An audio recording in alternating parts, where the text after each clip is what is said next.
ભારતીય ટીમના ભૂતપૂર્વ કોચ અંશુમન ગાયકવાડની તબિયત હાલ ગંભીર છે। જુલાઈ મહિનાની શરૂઆતમાં અંશુમન ગાયકવાડને બ્લડ કેન્સર હોવાનું સામે આવ્યું હતું।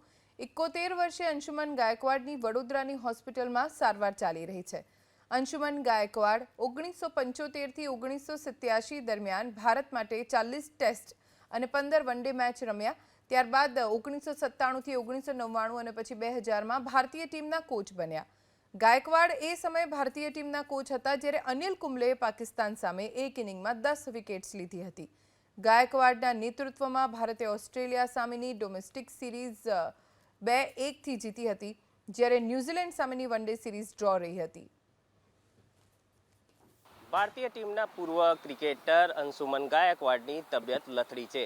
તબિયત લથડતા તેમને વડોદરાની ભાઈલાલ અમીન હોસ્પિટલમાં હાર્ટ સારવાર માટે દાખલ કરવામાં આવ્યા છે। અંશુમન ગાયકવાડ કે જેઓ લાંબા સમયથી બ્લડ કેન્સરનો સામનો કરી રહ્યા છે અને તેમની તબિયત લથડતા હાલ વડોદરાની ભાઈલાલ અમીન હોસ્પિટલમાં તેમની સારવાર કરવામાં આવી રહી છે।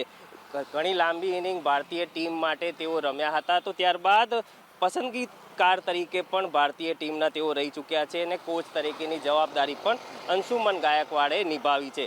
પૂર્વ બીસીસીઆઈના સેક્રેટરી અંશુમન ગાયકવાડ હાલ વડોદરાની ભાઈલાલ અમીન હોસ્પિટલમાં દાખલ છે અને જ્યાં તેમની બ્લડ કેન્સરની સારવાર જે છે તે હાલ હોસ્પિટલના ડૉક્ટરો દ્વારા કરવામાં આવી રહી છે। અંશુમન ગાયકવાડના શુભેચ્છકો દ્વારા પણ તેઓ જલ્દી સ્વસ્થ થાય તેવી પ્રાર્થના કરવામાં આવી રહી છે। તો હોસ્પિટલ પ્રશાસન પણ અંશુમન ગાયકવાડને જલ્દીથી સ્વસ્થ કરવાના જે પ્રયાસો છે, જે ટ્રીટમેન્ટ છે તે હાલ કરી રહ્યા છે। કેમેરામેન પરેશ ધોળકિયા સાથે વિપુલ બાલદા, એબીપી અસ્મિતા, વડોદરા।